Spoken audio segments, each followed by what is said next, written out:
और कप्पू, हे कप्पू, क्या है? वो किशन जी आने वाले थे, आए क्या?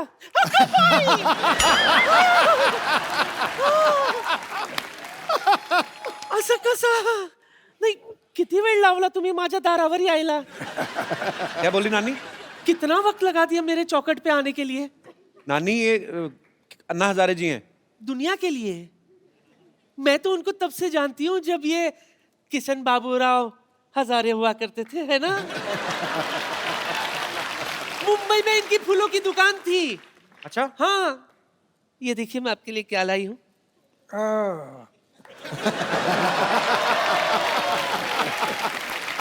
आपको याद है मैं रोज आपकी दुकान से एक फूल खरीदा करती थी? अभी तो 60 साल बीत गए, अभी कहाँ याद करोगे। रोज इनके दुकान से एक एक फूल इकट्ठा किया करती थी मैं, फिर उसका वरमाला बनाती थी। फिर एक दिन गाय आकर पूरा पूरा वरमाला खा गई। मेरा सपना धरा का धरा रह गया। लेकिन सच कहूं, मुझे उस बात का बिल्कुल भी अफसोस नहीं है। मुझे तो इस बात की खुशी है कि अगर आपकी शादी होती ना, वो लड़की बहुत खुशनसीब होती, क्योंकि उसको खाना कम बनाना पड़ता था ना, क्योंकि हर वक्त आप तो अनशन पे बैठे रहते है ना?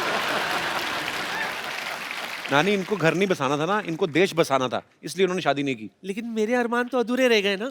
हाँ? Anyway, मुझे इस बात का बहुत अफसोस है कि मैं आपकी नहीं हो सकी, लेकिन इस बात की खुशी है कि आप देश के हो गए। हाँ,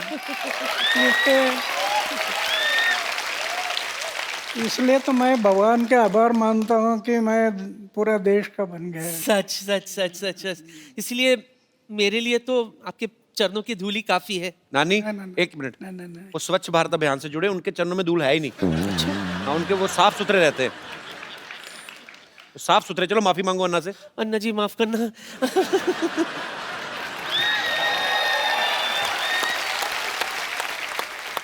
अच्छा अन्ना, हमने सुना है कहीं पे आपके बारे में पढ़ रहे थे, तो ऐसे सुना था कि फौज में जब आप भर्ती होने गए तो जो मापदंड होते हैं प्रॉपर की, हाँ, फिजिकल फिटनेस और ये सब चीजें, तो एक दो चीजों में शायद आप पास नहीं हुए थे, तो उसके बावजूद भी उन्होंने आपको फौज में भर्ती किया, तो उसके पीछे क्या कारण था अन्ना? 1962 में चाइना ने हमारे ऊपर हमला किया, जी।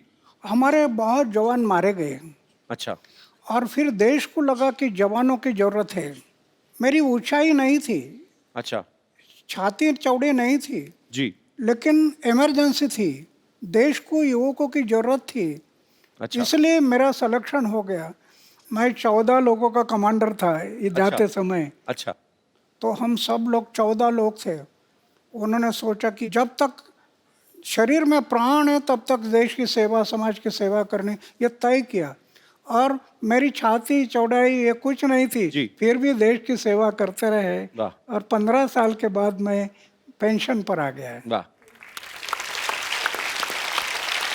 और ये सच्ची बात है, ये हमारे जवान जो हैं, जब आप फौज में भर्ती होते हैं, उनकी ट्रेनिंग बहुत मुश्किल होती है, और ट्रेनिंग के बाद जब उनको अपॉइंट किया जाता है, जब उनकी पोस्टिंग होती है, और मेरा सैल्यूट करने को दिल करता है हमारे जवानों को। और हमारी पूरी टीम की तरफ से हमारी कभी कोशिश रहेगी कि हम अपने देश के जवानों के लिए ज़रूर एक अच्छा सा शो ऑर्गेनाइज करें। और बहुत दुख होता है जब हमें कभी ऐसी न्यूज़ सुनने को मिलती है कि सरहद पे या कहीं पे भी हमारे देश के जो जवान हैं, उन्होंने देश के लिए अपनी शहादत दी। हम उनके परिवारों के साथ हैं, हमारी शुभकामनाएं उनके साथ हैं। बहुत बहुत शुक्रिया। अच्छा ना, ऐसे ही मन में सवाल आया, जैसे मेरे 3 मामा हैं, तीनों ही आर्मी में थे, तो वो कहते थे कभी कभी हमें ना बर्फ में पीनी पड़ जाती है, मतलब ऐसे ही। अन्ना, आपने कभी नहीं ट्राई की? मैं शुरू में जब बर्फ में मैं गया जी। तो 2 पैक रम मैं पीता था शुरू में। लेकिन जब स्वामी विवेकानंद की किताब पढ़ी, जी। जीवन समझ में आ गया कि सिर्फ खाना पीना और मरना इसके लिए जीवन नहीं। फ्री रम मिलती थी, फ्री, जी। लेकिन कभी मैं हाथ नहीं लगाया उसको। वाह। 1975 में पेंशन आ गया, अभी 38 साल बीत गए, हमें 2 बोतल रम मिलती है हर जवानों के लिए, अच्छा। लेकिन मैं कभी रम लेने के लिए गया नहीं। आज मुझे दुख होता है, ये दोनों देशों को अभी फिर से लड़ाई करना ठीक नहीं है। दोनों की आर्थिक स्थिति फिर बहुत विकट है। एक लड़ाई में कितना खर्चा आ जाता है, जी। देश कितनी जानें चली पीछे जाती जाता हैं, है। जी।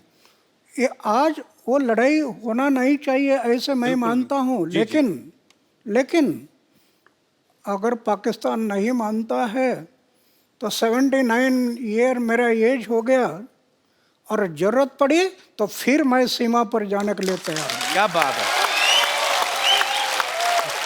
और कप्पू शर्मा, ओ हो, वाह वाह वाह वाह, हमारे तो भाग्य ही खुल गया अन्ना, आप हमारे मोहल्ले में आए। देखिए मैं आपके लिए चाय लेकर आया हूँ।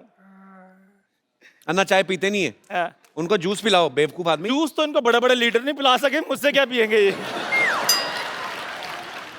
देखा बाजी, आज पहली बार इसने फंबल नहीं मारा आके। पूरी लाइनें कड़क करके बोली हैं। हाँ। ये मतलब ये अन्ना के पास आने का जादू है। ये आदमी में अपने आप कॉन्फिडेंस आ जाता है। और मैंने इनसे ये सारी चीजें सीखी हैं। इनसे तो मैंने सादा जीवन जीने का, उबलते हुए विचारों को। ओए, उबलते विचार नहीं, उच्च विचार। हाँ तो अब मेरा काम चाहेगा, मेरे विचार तो उबलेंगे ही ना।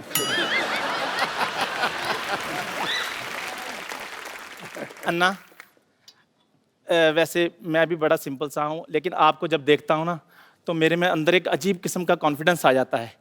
लेकिन जब मैं बड़ी बड़ी जगह पे जाता हूँ मेरा कॉन्फिडेंस थोड़ा लूज हो जाता है।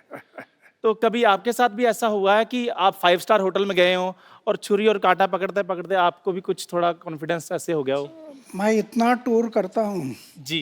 लेकिन होटल में कभी जाता नहीं। वाह वाह। एक बात है, जी। गया तो उसको याद नहीं रखता, भूल जाता हूँ। कि याद रखना ये घातक होता है, जी।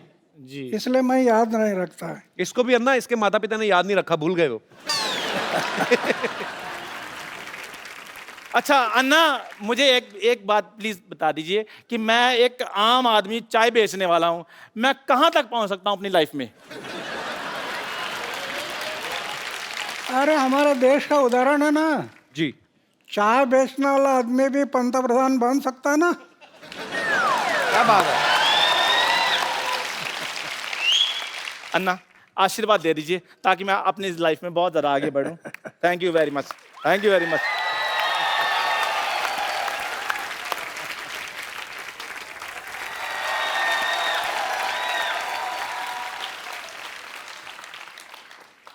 कपूर भैया, क्या है? अब मुझे स्कूल नहीं जाना। क्यों, क्या बात हो गई? अरे वहाँ मुझे रोज मुर्गा बना देते, बड़े को क्या मैं मुर्गा बनूंगा? नजारे जी, आशीर्वाद दो। कैसे हो? मैं तो ठीक हूँ, पर आपसे मुझे क्वेश्चन पूछना था। बैग उतार दे बेटा, इतना भारी बैग क्यों लगा तुम? भारी नहीं है, हाँ। पर मैं ये कह रहा था कि आपके टाइम पे भी स्कूल में पनिशमेंट मिलता था, मतलब जी हाँ, हमारे टाइम पनिशमेंट मिलता, छड़ी थी, छड़ी। गलती किया तो ऐसा हाथ करना और टीचर मारता था छड़ी से। तो वो तो मेरी हमारे हैबिट है। मराठी में कहावत थी, छड़ी लागे छम छम, विद्या ये घम घम। ऐसी कहावत थी। लेकिन अन्ना आजकल बंद हो गया है स्कूलों में ना, अभी नहीं, आजकल नहीं अभी मारते। मारने के लिए परमिशन नहीं, जी। इसलिए तो शिक्षा का दर्जा डाउन हो गया।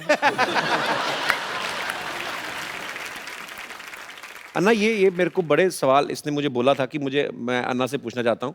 जैसे आजकल ना बच्चे मोबाइल पे ज़्यादा गेम्स खेलते हैं, तो अब ये बच्चों की तरफ से ये सवाल था कि आप बचपन में क्या खेल खेला करते थे? हम तो गांव में लगोरी थी, लगोरी। अच्छा। ये पत्थर एक के ऊपर एक रखना, हाँ। और उसको तोड़ना। हाँ। फिर ईटी डांडू, वो हाँ, डंडा वो और डंडे ईटी गिल्ली के साथ। गिल्ली डंडा। घुमाना। फिर खो खो, हाँ कबड्डी, जी। ऐसे खेल हम लोग खेलते थे। तो शरीर भी फिट रहता था। हाँ, आप मोबाइल वगैरह सब सीखना है, लेकिन साथ साथ चारित्र को संभालना, आचार शुद्ध रखना, विचार शुद्ध रखना, जीवन निष्कलंक रखना, दाग नहीं लगना जीवन में, बेदाग जीवन है। तो आप कल के महापुरुष बन जाएंगे। अच्छा बेटा, समझ में आई अन्ना की बातें ना?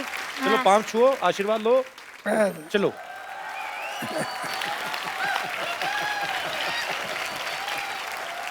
अन्ना, यहाँ पे ना आपके चाहने वाले हैं, सब आपसे प्रेम करते हैं, यहाँ पे क्या पूरे देश में, पूरी दुनिया में है, लेकिन आपसे ये बातें करना चाहते हैं। तो जो भी अन्ना जी से बात करना चाहते हैं वो अपना हाथ खड़ा कर सकते हैं जी। Hello Sidhu sir. Hello. Hello Kapil sir. Hello. Hello Anna जी।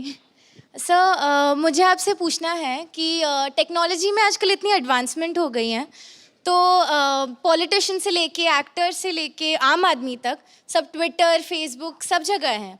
आप क्यों नहीं हैं ट्विटर पर या फेसबुक पर? आपको पता है वो जो आजकल फेसबुक आता है और ट्विटर पे आता है, हालांकि पंगे बड़े हैं ट्विटर के।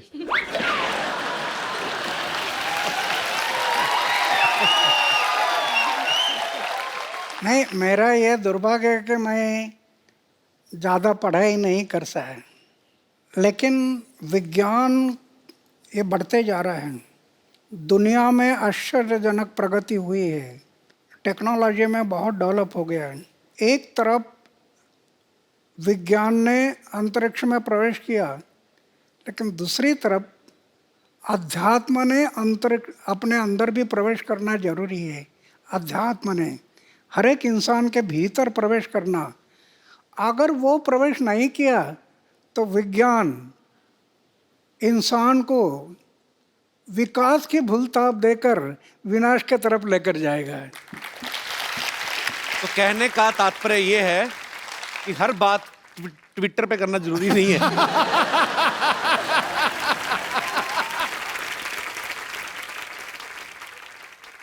चलिए, बहुत बहुत शुक्रिया शो में आने के लिए। Thank you, ji, sir. और कोई मेरे दोस्त? जी भाई साहब। कपिल जी नमस्कार। नमस्कार आपको। सर, कैसे हैं आप? बिल्कुल बढ़िया। मैं बोकारो झारखंड से आया हूँ। क्या करते हैं आप? मैं विधायक हूँ बोकारो में, एमएलए हूँ मैं। अच्छा, एमएलए हैं। बहुत बहुत स्वागत है आपका। Thank you. अन्ना को मेरा प्रणाम है। और अभी आपने कहा अन्ना कि राजनीति से मैं दूर रहना चाहता हूँ, अगर मैं चुनाव लड़ूंगा तो मेरे जमानत जब्त हो जाएंगे।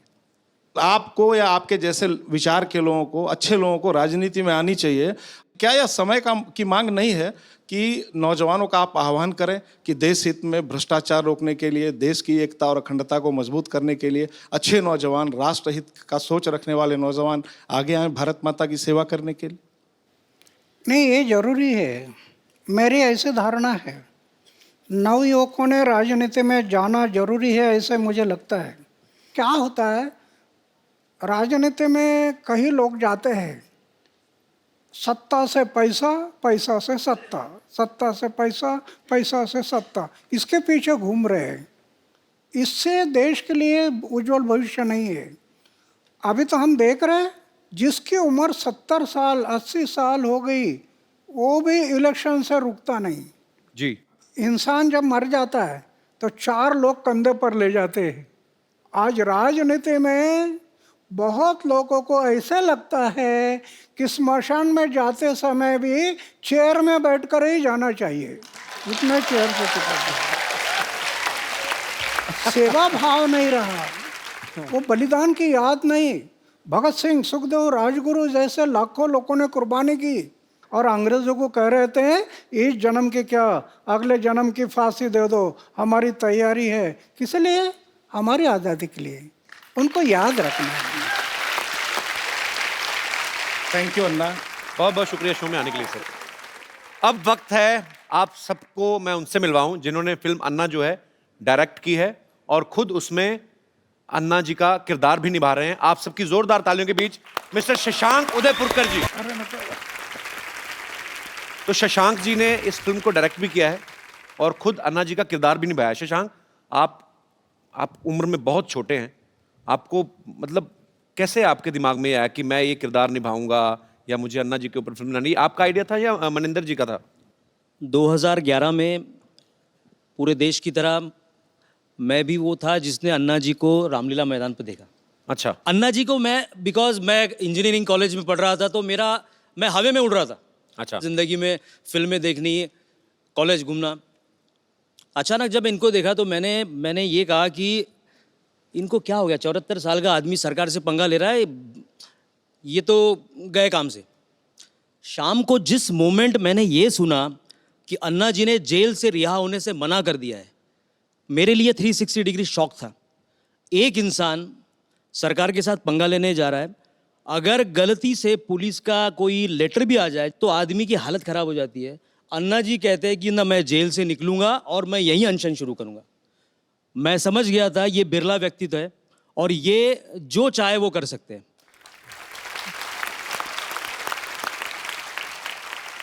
उस दिन से 13 दिन मैंने खाना पीना सब टीवी के सामने कर रहा था मैं, और उसी वक्त सोच लिया अगर जीवन में अब अगली फिल्म में अगर करूंगा तो मैं अन्ना जी पे करूंगा।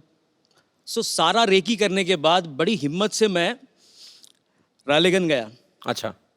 अन्ना जी के पास जब गया तो अन्ना जी ने मुझे यही कहा कि भाई आप तुम्हें काय करता, अगर आपको फिल्म बनानी हो तो आप गांधी जी पे फिल्म बनाओ, आप विवेकानंद जी पे फिल्म बनाओ। मैंने कहा अन्ना जी ये तो बहुत सही है, लेकिन मैंने जो अपना पर्सनल एक्सपीरियंस किया है, जी, आपका उद्देश्य नवयुवकों को जगाना है। मैं कोई लव स्टोरी करने की बजाय मैं भी वो फिल्म करना चाहता हूं जिससे मेरे देश के नौजवान जाग जाए। वाह। अन्ना को शायद वही बात, नवयुवकों की वाली बात उनको पसंद आई और अन्ना ने मुझे कहा कि अब क्या चाहिए। मैं बोला अन्ना जी मुझे आपकी परमिशन चाहिए। अन्ना जी ने उस वक्त स्क्रिप्ट पे साइन कर दिया। वाह, बहुत ही अच्छे विषय के ऊपर आपने फिल्म बनाई है और मेरी अपने दर्शकों से गुजारिश है आप सब ये फिल्म देखें और आपको अच्छी इंस्पिरेशन मिलेगी और देश के लिए कुछ अच्छा करने का जज्बा आपको मिलेगा।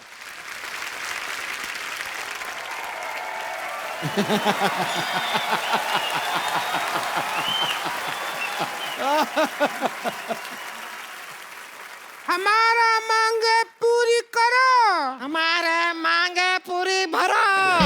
अरे क्या मांग है? यहाँ करो चल रहा है, भरो नहीं चल रहा है। मुद्दा कुछ और है, समझी? अरे तो हमारा मुद्दा अलग है, वो आपका मुद्दा है, और वैसे भी आपका मुद्दा बहुत ही गंदा है। इस पे थोड़ा मेकअप लगा के ठीक करो अपने मुद्दे को। फालतू बात नहीं करो, मुद्दा वही रहेगा मांग पूरी करने का। तुम्हारा भैया हमारा मांग पूरी नहीं करता है। अरे तो कैसे करेंगे? इनके मांग पूरी करते करते हमारे भैया खुद मांगने पे आ गए हैं। परसों के दिन पे लिपस्टिक खरीदने के लिए इनके लिए लिपस्टिक खरीदे, अपना बनियान बेचना पड़ा उन्हें। झूठ बोल रही है, तुम्हारे भैया तो बनियान पहनते ही नहीं है। अरे तो बेच दिए हैं तो कहाँ से पहनेंगे? चल अभी बनियान छोड़, अन्ना जी बैठे हैं वहाँ, उनका आशीर्वाद ले ले। चल आजा। अन्ना जी नमस्ते। रिंकू देवी हमें संतोष ननद हमारी। चल अभी अनशन पे बैठते हैं। चलिए अभी बैठ। तुम लोग अनशन कर क्यों रहे हो? क्या चाहिए तुम लोगों को? हमको सलमान खान चाहिए, दिला दो। क्या बात कर रहा है? ये तो हो गई इस साल की सबसे फालतू बकवास। हाँ। आगे बताओ। तो अन्ना जी बहुत परेशान हैं, जो हमारे मर्द हैं, इनके जो भैया हैं हमको बिल्कुल प्यार नहीं करते। ऐसा क्या हम में कमी है जो हमको प्यार नहीं करते? अन्ना जी इसके मुंह में करप्शन है। अब ध्यान से देखिए, है किसी और का, लगता किसी और का है। भगवान ने तुम्हारा खराब करके भेजा काम, तो क्या करें? नहीं यकीन सिद्धू भाई से पूछ लो। नहीं ना, उनसे पूछने का जरूरत नहीं है, वो तो कोहली का बैटिंग में भी कमी निकाल देते हैं। हमारे मर्द हमको बिल्कुल प्यार नहीं करते, ना तो हमारी तरफ देखते हैं ना हमारी बात सुनते हैं। ना उसका एक रीजन है, भैया का कहना है कि वो ना बुरा देखेंगे ना बुरा सुनेंगे और ना बुरा बोलेंगे, लेकिन ये है कुछ ना कुछ इधर उधर से मैनेज करके बुरा बुरा उन्हें सुनाती रहती हैं। हम क्यों ना बुरा सुनाए, आप खुद बताइए। हमको कहते हैं कि घूंघट ओढ़े बिना घर के बाहर नहीं जाना। तो वो तो समाज के भले के लिए कहते हैं ना। आपकी शक्ल देख के स्कूल के बच्चे भी तो डर जाते हैं।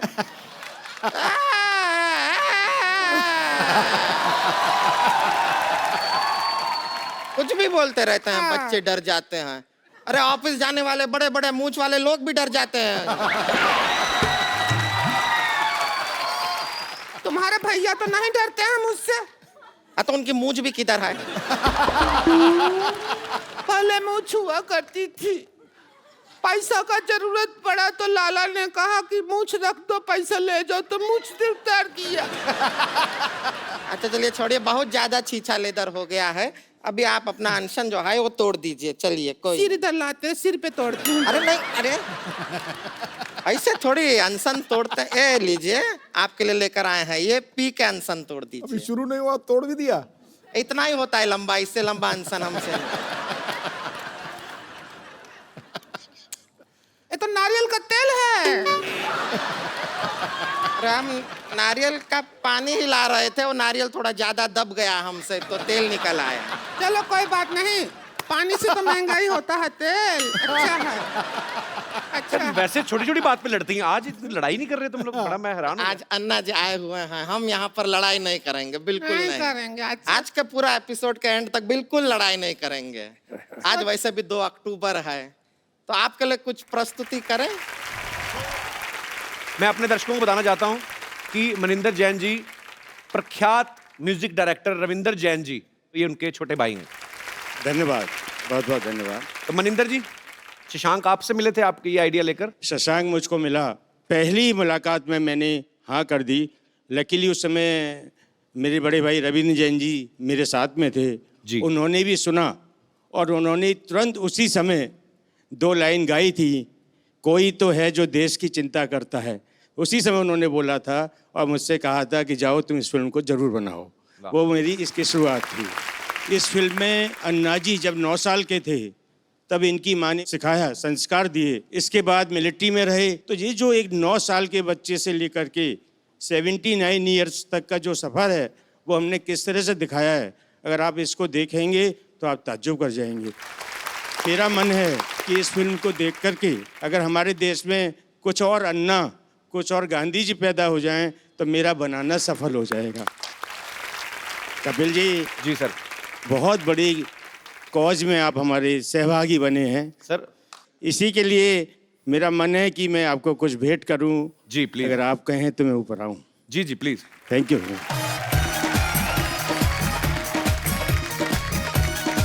Thank you sir, thank you so much. Anna, हमारे शो में एक रवायत है, जो भी सब आते हैं हम लोग एक सेल्फी जरूर लेते हैं। आप सबके साथ भी एक।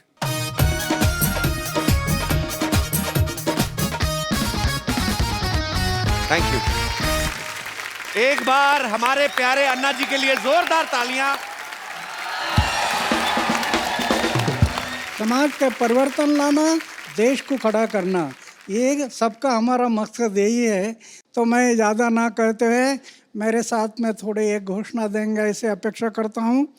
भारत माता की जय, भारत माता की जय, वंदे मातरम, वंदे मातरम, इंकलाब जिंदाबाद, इंकलाब जिंदाबाद। धन्यवाद।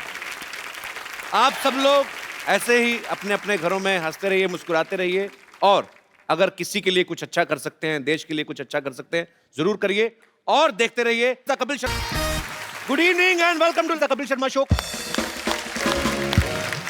पाजी, आज महात्मा गांधी जी का जन्म दिवस। आज के दिन नेशनल हॉलिडे होता है, हर इंसान को छुट्टी मिलती है, लेकिन सही मायनों में देश को छुट्टी मिलनी चाहिए आतंक से, क्राइम से, बेरोजगारी से, और तभी ये सही मायनों में एक सच्ची श्रद्धांजलि होगी बापू गांधी को। पहले हम अज्ञानता के गुलाम हुआ करते थे, आजकल टेक्नोलॉजी के होंगे बाजी। आप देख लो, पहले जो आदमी पढ़ा लिखा नहीं होता था, हर जगह अंगूठा चलाता था। हाँ। अब टेक्नोलॉजी इतनी बढ़ गई है कि अंगूठा दोबारा वापस आ गया है। आप किसी ऑफिस जाओ, कॉर्पोरेट ऑफिस में जाओ, आप अंगूठा दिखा के एंट्री होती है। हाँ। वीजा लगवाने जाओ, अंगूठा लेते हैं। हाँ। हर जगह अंगूठा चलता है। पहले आप देख लो, अंगूठा किसी को दिखाते थे तो लगता था ठेंगा दिखा रहा है। हाँ। आजकल लाइक का सिंबल हो गया ये कि आई लाइक इट। देख लो, आप खुद देख लो। एक जमाने में पाजी एक गुरु ने अपने शिष्य से अंगूठा मांग लिया था, उसने दे भी दिया था। आज कोई गुरु मांग के देख ले, शिष्य कहेगा भाई 4 वाली चाहिए, 4 उंगलियां ले लो, अंगूठा नहीं मेरे को देना। क्योंकि अंगूठे के बिना काम ही रुक जाएगा पाजी। सारा व्हाट्सएप और आजकल की दुनिया में टेक्नोलॉजी जो है इतनी हावी हो गई है, मोबाइल फोन्स, आदमी का मुंह सर ऐसे झुका रहता है बाजी। लोगों को लगता है कि बेचारा संस्कारी है। आजकल बिना अंगूठे के कोई काम हो ही नहीं सकता। पहले आदमी बाथरूम जाता था, 5 मिनट में काम खत्म किया, बाहर। अभी आदमी मोबाइल लेके जाता है। एक एक घंटा लगा रहता है, सारी ईमेल पढ़ेगा, जवाब देगा, मतलब पेट और इनबॉक्स साथ में खाली करके आता है। तो अगर वो साथ में चार्जर लेके गया तो समझो शो 3 घंटे चलेगा। अच्छा कई आदमी अंदर फोन भी रिसीव करते हैं, हेलो, अच्छा बाथरूम में आती है एको, तो सामने वाला भी समझ लेता है, वो कहता है आप पहले कर लो फिर बात करते हैं, चलो। बेड़ा यार।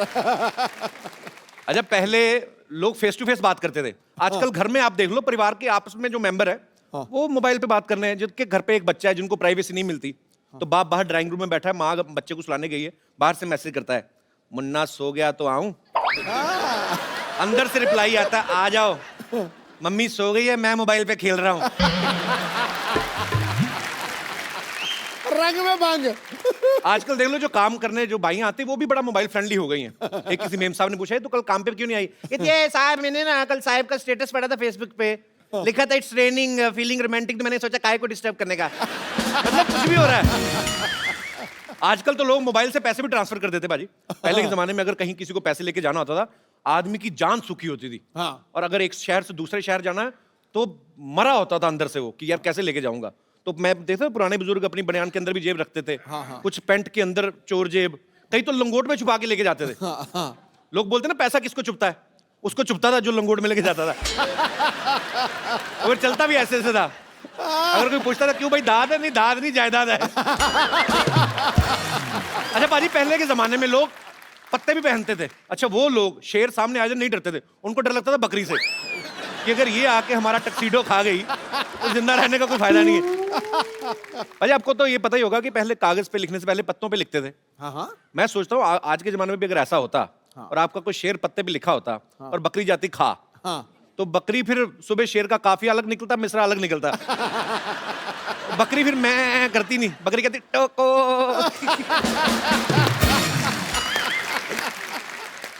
अच्छा आजकल तो लड़का लड़की एक दूसरे को जानते नहीं, फेसबुक पे सीधा फ्रेंड रिक्वेस्ट भेज देते हैं। पहले के जमाने में जवान लड़कों को अगर कोई लड़की पसंद आती थी शादियों में, तो पहले किसी बच्चे को बताते थे, उसको चॉकलेट देते थे, फिर उसके हाथ में मैसेज भेजते थे। ये दिनेश है ना, इसने सेम फॉर्मूला आजमाया। इसने एक बच्चे को चॉकलेट खिलाई, बच्चे ने चॉकलेट खाली, चिट्ठी फाड़ती, करे तेरे से नहीं पटेगी। कई बच्चे बड़े चालू होते हैं। अच्छा पहले के जमाने में जब लड़की को देखने आते थे लड़के वाले, लड़की सर झुका के बैठी रहती थी, आज भी बैठी रहती है, लेकिन आज रीजन अलग है। वो पहले लड़की किचन के फोटो खींच के ना किचन से सहेली को व्हाट्सएप कर रही होती है, देख तो कैसा लगा। आगे से सहेली का रिप्लाई आता है, पिछले हफ्ते मेरे को भी देखने आया था। मना कर देना, ये चाय बिस्कुट का शौकीन है, इस चक्कर में लड़कियां देखने जाता रहता है। अच्छा पाजी जब ये लड़के वाले आते थे लड़की को देखने ना, तो ये चाचियां भाभियां होती ना जो, ये बड़ा डराती लड़की को। हाँ तो मुंह नीचे करके देखना, नहीं तो बेशर्म समझेंगे। और खुद ना आधा किलो दुपट्टा चबा जाती लड़के को देखते देखते, और खुद लड़के को पूरा ताड़ रही हैं। है तो बड़ा खूबसूरत, हमने भी अपने टाइम पे सर उठा के देख लिया होता तो हमें भी गोगा कपूर की जगह रणबीर कपूर मिल जाता। है अपना कपूर तो खराब किया ही, बच्चे का कपूर भी टेढ़ा हुआ है। अच्छा पहले जब शादियां फिक्स होती थी, लड़का लड़की तो एक दूसरे को देखते नहीं थे, कुछ चौथा रिश्तेदार जाता था अलग से ही, उन लड़की वालों को गांव में जाता था, उसको भी लड़की से नहीं मिलाते थे। वो लड़की की माँ को देख के आइडिया लगाता था कि लड़की भी ठीक ठाक होगी। अगर लड़की गलती से चलेगी मुच्छड़ बाप पे तो दूल्हे की किस्मत। दूल्हे को जाके सुहागरात पे देखने को मिलता था, घूंघट उठाता था, तब पता चलता था कि लॉटरी निकली है कि पत्ते पिट गए। पाजी यहाँ पे बस नहीं होता था, अगर तो बीवी मनपसंद निकल आई तो 4-5 बच्चे हो ही जाते थे, और अगर मनपसंद नहीं निकली गुस्से में 7-8 होते थे। फिर खाना पकाने में कितनी मेहनत होती थी, जाओ जंगल में जाके 2 घंटे लकड़ियां ढूंढ के लाओ, फिर चूल्हा जलाओ, खाना बनाने में 4-5 घंटे। आजकल आप किसी तरह का भी खाना ऑर्डर कर दो, आपके घर में आधे घंटे में आ जाता है। फिर उसको पचाने के लिए आदमी को 2-2 घंटे लगते हैं, वॉक करती है, फिर सैर करते हैं, ट्रेडमिल पे भागते हैं, लास्ट में चूरन ही काम आता है। पहले के टाइम में घरों में एक ही टीवी होता था, मतलब कहाँ इतने टीवी होते थे। आजकल तो हर जगह अलग अलग टीवी है, सब अलग अलग बैठ के देखते हैं। अच्छा कमरे में सारे इकट्ठे तभी होते हैं जब वाईफाई बंद हो जाता है कि क्या हुआ क्या हुआ। उस समय एक ही प्रोग्राम आता था, सारे मियाँ बीवी दादा बच्चे पोते सब, कृषि दर्शन लगा, उसी को देख के एंजॉय कर रहे हैं। उसमें एक आदमी आता था, हम आपको बताएंगे अपनी खड़ी फसलों को बर्बाद होने के उपाय। अच्छा खड़ी फसलों के बारे में वो बता रहा है जिसकी अपनी फसल सारी उड़ चुकी है। तो मतलब जब बच्चा होता था तो दादा कहता था भी ना तो मेरे पे गया है ना तेरे पे, बच्चा ये जवार के बूटे जैसा क्यों है? तो कहता पापा जी सारा दिन बहू कृषि दर्शन देखेगी तो बच्चा जवार के बूटे जैसा ही होगा। पर एक बात है, ऐसी बात नहीं है कि टेक्नोलॉजी के फायदे नहीं है, नुकसान भी हैं कुछ। पर मैं आप सब लोगों की राय जानना चाहता हूं, आपको क्या लगता है कि टेक्नोलॉजी के क्या क्या फायदे और क्या क्या नुकसान है? कोई मेरा भाई बंधु विशेष टिप्पणी करना चाहता हो। आप बड़ी खूबसूरत बन के आई मैम, शादी से आ रही हैं कहीं कि जा रही हैं कहीं? अच्छा, बहुत प्यारी लग रही हैं आप, बहुत शुक्रिया आपका शो में आने के लिए। जी सर, जी आप। कपिल जी नमस्कार। नमस्कार सर, कैसे हैं आप? मैं बढ़िया हूँ, thank you so much. Technology के मेरे हिसाब से तो बहुत सारे फायदे हैं और मेरे से ज़्यादा ये फायदे कौन जान सकेगा। मैं एक साइंटिस्ट हूँ। अच्छा, हाँ। क्या बात, कहाँ से हैं सर आप? मैं national dairy research institute Karnal, आपने अगर सुना होगा, वहाँ पे अच्छा मैं जी। प्रिंसिपल साइंटिस्ट हूँ। अच्छा, अरे हम वाह। लोग रिसर्च करते हैं गाय के ऊपर, भैंस के ऊपर, इनके गाय दूध के ऊपर क्या रिसर्च करते हैं? हम उनके दूध वगैरह के ऊपर रिसर्च करते हैं। रिसर्च क्या करना, पी लो? मतलब मैं समझा नहीं, मतलब क्या रिसर्च करते हैं आप? एक तो बहुत ही कॉमन तरीका है जो कई सालों से होता है, क्रॉस ब्रीडिंग करते हैं हम लोग। अच्छा जी। अंग्रेजी गाय को देसी गाय से हम क्रॉस ब्रीड करते हैं। अच्छा जी। और जो उनके बच्चे पैदा होते हैं वो अच्छी नस्ल तो के फिर होते उनका हैं। पासपोर्ट कहाँ का होता है? अच्छा। फिर हम घी वगैरह पे बहुत रिसर्च करते हैं। अच्छा जी। क्योंकि हम लोग चाहते हैं सब लोग अच्छे तंदुरुस्त रहें। तो घी तो सर बन गया ना, मतलब अब तो लोग खा रहे हैं सालों से, तो उसके ऊपर क्या रिसर्च रहती है आपकी? कोलेस्ट्रॉल आप लोगों ने सुना होगा। जी, जी। कोलेस्ट्रॉल के काफी नुकसान रहते हैं, तो हम लो कोलेस्ट्रॉल घी बनाते हैं। अच्छा, तो उसमें से हम कोलेस्ट्रॉल निकाल देते हैं एक तरीके से। अगर ऐसा पॉसिबल है जैसे गाय को रोज ट्रेडमिल पे दौड़ाओ तो वही कोलेस्ट्रॉल कम वाला घी दे, ऐसा होता है? मतलब ऐसे पूछ रहा हूँ, साइंटिस्ट आप हैं, मुझे आइडिया नहीं। पर सीरियसली अगर देखो पाजी, आप आदमी लेके अपनी गाय को सुबह लेके भागे तो उसके दूध में फैट हो ही ना, कितना हो नहीं सकता सर ऐसे पॉसिबल? हाँ जी, हो थोड़ा बहुत तो खैर, उसको गाय अगर वर्जिश करेगी तो फैट उसका थोड़ा। तो गाय को जिम ज्वाइन कराएं पहले। कहने का मतलब कि टेक्नोलॉजी का फायदा तो है जी, टेक्नोलॉजी अगर का सही बहुत- तरीके में यूज की जाए। मेरी तो दाल रोटी चलती है टेक्नोलॉजी। नहीं नहीं, बहुत अच्छी बात है सर, आपकी दाल रोटी चलती रहे और बहुत अच्छी चले। Thank you so much. घी डाल के खाया करें आप। Thank you so much. बहुत बहुत Thank शुक्रिया you. सर शो में आने के लिए, धन्यवाद। और कोई मेरे दोस्त इस मुद्दे पे विशेष टिप्पणी करना चाहते हो? जी मैडम। Hello sir, hello. मैं अमृतसर से आई हूँ। अरे वाह, हमारे शहर से बहुत बहुत स्वागत है आपका। कहाँ पे रहती है अमृतसर में? अमृतसर में सिटी साइड नमक मंडी। नमक मंडी को नमक मंडी क्यों कहते हैं वैसे? नमक तो वहाँ मिलता नहीं नमक उधर से। ज़्यादा अच्छा मिलता है इसलिए। किसने बोला? मैं भी इतने साल रहा हूँ, मुझे तो नहीं कभी नजर आया। हमारे तरफ आइए, हम आपको लेके देंगे। और एक लकड़ मंडी भी है, वहाँ पे कोई लकड़ी का कुछ हुआ ही नहीं है, ऐसे ही लकड़ मंडी। जी, तो आप क्या विशेष टिप्पणी करना चाहेंगी? एडवांटेजेस हैं उसके टेक्नोलॉजी के, पर बहुत सारे डिसएडवांटेजेस भी हैं। आजकल बच्चे बहुत ज़्यादा उस पर फोकस करने लग पड़े हैं। जी, जी। हम लोग उनको कहते हैं कि भाई चलो अपना होमवर्क मिला है, कुछ सर्च कर लो उसके ऊपर, जी। तो वो पढ़ाई के छोड़ के कोई डोरेमोन ढूंढ रहा होता है, कोई अपना कुछ ढूंढ रहा होता है। तो जी, इसके जी। बहुत साइड इफेक्ट्स हो रहे हैं बच्चों के ऊपर। ये तो है, सच्ची बात है। आजकल ग्राउंड वो होती नहीं, जो गेम जो पहले जो कोई खेलते थे indoor मिट्टी में। हाँ, कोई हम नहीं बच्चे रही। मिट्टी में मिट्टी हुए पड़ते थे, 15-15 बच्चे। माएँ पहले 15 बच्चों को नहलाती थी, फिर अपना पहचान के लेके आती थी। वो सिस्टम ही खत्म हो गया है एक्चुअली। मेरा 1.5 साल का बेटा है, वो हर टाइम मोबाइल पे स्टिक रहता है। 1.5 साल का? हाँ। पर चलो, बच्चा मोबाइल पे बिजी रहेगा तभी तो उसका भाई बहन कोई आएगा। और ये बिल्कुल सही पॉइंट उठाया मैडम ने कि एक्चुअली ये माँ बाप के हाथों में है। आप अपने बच्चों को थोड़ा टेक्नोलॉजी से दूर रखें, थोड़ा बचपन एंजॉय करने दें, उसके बाद जब बड़े हो जाएंगे अपने आप सीख जाएंगे। चलिए, बहुत बहुत शुक्रिया मैम आपका शो Thank में आने you. के लिए, थैंक यू। और कोई मेरे दोस्त? जी भाई साहब। मेरा नाम प्रकाश है और मैं स्पेशली कुवैत से आपके शो देखने के लिए यहाँ आया हूँ। क्या बात है, बहुत बहुत स्वागत है जी, सर जी, आपका। एक्चुअली कपिल जी, मैं ये आपसे कहना चाह रहा था कि टेक्नोलॉजी से नुकसान ही है, फ़ायदे तो नहीं है। और इसमें ऐसा है कि जो लोग अपने आप को बहुत होशियार समझते हैं, शातिर समझते हैं, जी। क्लेवर समझते हैं, वो अभी क्लेवरनेस और वो शातिरपना अभी रहा नहीं है कपिल जी। उसका कैसे मैं मतलब? मुझे मेरे साथ एक वाकया हुआ है, उसका जी। मैं आपसे शेयर करना चाहता हूँ मेरा वाकया। एक दिन मैं अपनी कॉलीग फ्रेंड के साथ दुबई मॉल में परचेसिंग कर रहा था। कुछ चीज़ मुझे अपनी वाइफ के लिए भी पसंद आ गई। तो किसके साथ शॉपिंग कर रहे थे? अपनी फ्रेंड के साथ, जो वाइफ को नहीं बताया मैंने। जस्ट और फ्रेंड? जी जी जी जी सर। हाँ। और कुछ चीज़ मुझे अपनी वाइफ के लिए पसंद आई। अच्छा। मैंने परचेस की, मतलब व्हाट्सएप पे उसका फ़ोटो खींचा, वाइफ को भेजा। मैंने देखो आपको अगर पसंद आती है तो मैं ले आऊँ आपके लिए, ये 2-3 चीज़ें हैं। तो वाइफ ने कहा ठीक है, ये वाली मेरे लिए पसंद है, ले आओ। लेकिन उसने वो टैग पढ़ा, उस दुकान का नाम देखा और उसने इमीडिएटली ऑनलाइन कैमरा आजकल हर का अवेलेबल है ही सही जी। और उसने घर बैठ के देखा कि मैं किसके साथ हूँ, कहाँ हूँ, कैसे हूँ। और जब मैं घर वापस आया, उसने पूछा आप किसके साथ थे?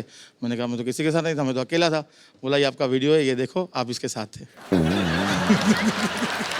तो तो ये टेक्नोलॉजी का आपको पर्सनली नुकसान हुआ ना? नहीं, हर शातिर इंसान को, Otherwise पर्सनली नहीं, हर शातिर इंसान को जो समझता है कि मैं होशियार हूँ या मैं शातिर हूँ या मैं क्लेवर हूँ, उसे नुकसान ही है। नहीं, बीवियों से ज्यादा शातिर नहीं हो सकते आप।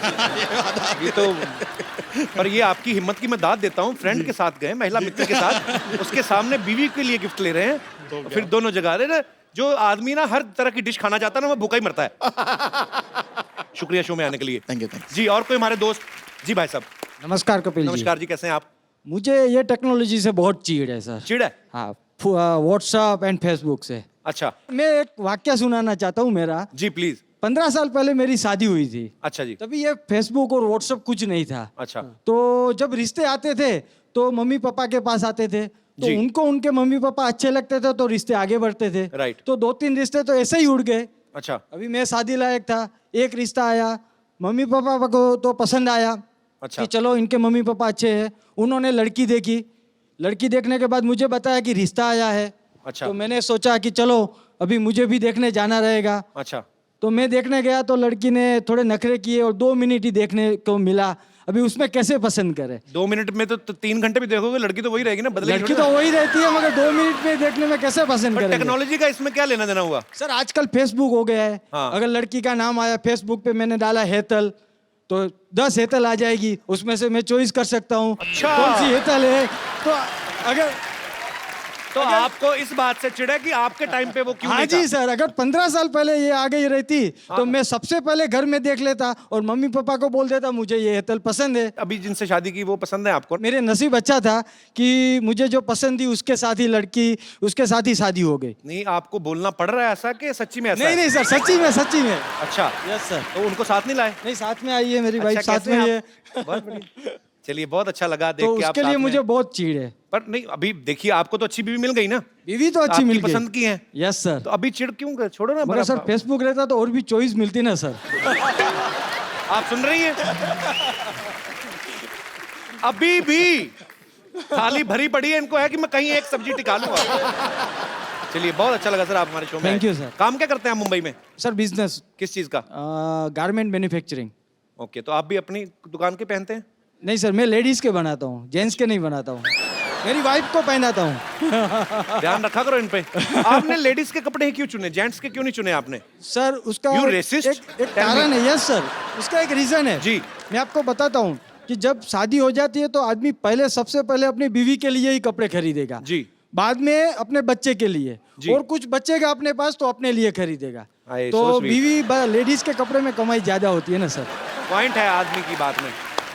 चलिए, बहुत बहुत शुक्रिया आपका शो में आने के लिए। Thank you sir. मेरे पास एक बड़ा खूबसूरत सा गिफ्ट है भाई साहब के लिए। भाई साहब, आपको बड़ी प्रॉब्लम है, उस समय में ये नहीं होता था, वो नहीं होता था। मैं आपको एक फोन दे रहा हूँ, बड़ा खूबसूरत मोबाइल है, इसमें सब कुछ है। अपनी बीवी को छोड़ के जिसको मैसेज करना करिए। बहुत बहुत शुक्रिया sir. Thank you thank you thank you so much. Thank you, congratulation. पाजी, आज मुझे ना बहुत संभल के और बड़ा सतर्क रह के बोलना पड़ेगा। अरे भाई, फिर कॉमेडी कैसे होगी? कॉमेडी भले ही कम हो जाए पाजी, लेकिन थोड़ा सा मजाक गलत हो गया ना, मैटर सीरियस हो जाएगा। ओ सुन, तू सच बोलियो। जी। जब भी द्वंद्व हो सीधा चलो, सच के रास्ते पे चलो, नैतिकता से कोई समझौता मत करो, कोई पीठ नहीं लगा सकता। क्या बात है। तो आज हमारे मोहल्ले में वो महान शख्सियत आ रही हैं जिन्होंने हिंदुस्तान को एक नई दिशा दी और देश के हित में हमेशा ही अपनी आवाज उठाई। सच की लड़ाई के लिए इन्होंने बहुत आंदोलन किए, धरने किए। ये बहुत ही बड़े समाज सेवक हैं। तो आप सबकी जोरदार तालियों के बीच में इनवाइट करना चाहूंगा हम सबके प्यारे